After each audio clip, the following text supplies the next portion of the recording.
We've been trying to work out how come this amazing, mighty Elijah suddenly looked so vulnerable and ran for his life. And I've suggested one or two kind of spiritual issues, like the danger of receiving applause or being overwhelmed with so-called righteous anger and losing your way. But, you know, to be honest, there's also the danger of what these days we would call burnout. The Bible talks about being weary in well-doing. It's not weary through sinning, it's just giving yourself to people. And you know, he had been through 3 years of drought.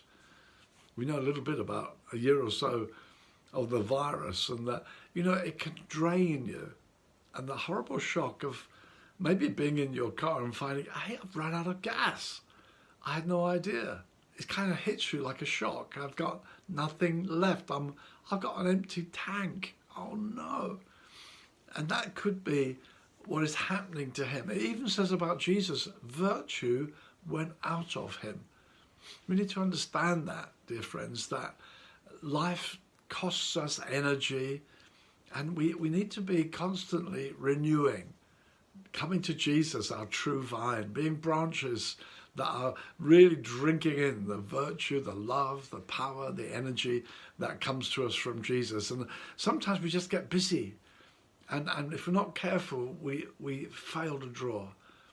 And into that context came the wicked word of Jezebel, this terrible threat. You know, in the Bible, Jezebel is a fearful character.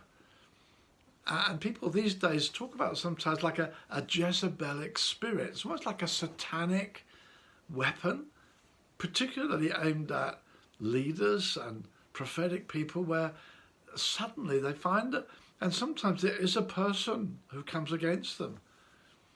I've known guys who are suddenly faced with a terrific confrontation, not just from a woman like Jezebel, but even from a man, but somehow that same, if I can use this expression, Jezebelic spirit that undermines with, it seems, satanic power, the man of God. Suddenly he's undone.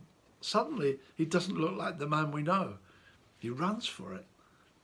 Beloved, let's be careful.